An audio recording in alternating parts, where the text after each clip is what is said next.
Get to. I swear, he's never here when I call. Abram! Abram! Yes, sir, dear. Oh, my goodness. Where were you? I called and I called. Well, dear, I was busy. I was on the other line. Someone else was calling. Oh, okay. Wait a minute. We don't have a phone. What do you mean someone was on the other line? Who was it? It better not have been that good-for-nothing nephew of yours. I swear that Lot will be the ruin of us all. No, dear. I sent Lot out to the country house to check on the sheep. No, it was someone else who was calling. Was it our neighbor Fred? No, dear. Well, then who was it?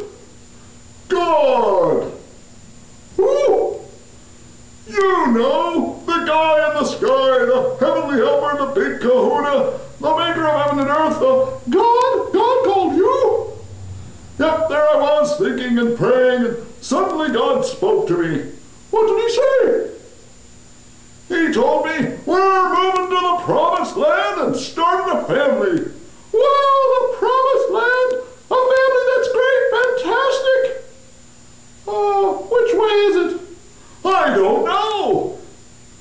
Well, where is it? I don't know. So how are we going to get there? No, don't tell me, let me guess. You don't know. I don't know.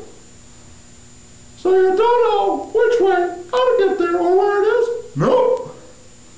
Then what are we going to do? We're packing up the camels, heading up to the house, and heading out. God will show us what comes next. Just like that? Just like that. Well, you know what you call this? Oh, yeah, I know what to call it. Midlife crisis, that's what I call it. My God, a man gets into his 70s and loses all of his senses. Well, at least you didn't go buy a sports camel and run off with one of the servant girls. No, dear, it's called faith. F-A-T. That spells fat. So I can't spell, but it's faith. Faith. Trusting God to lead us all the way to the promised land. Now, I'm really busy. I've got to go get the camels ready. I'll try to be home by dinner. Faith, well, what do you know?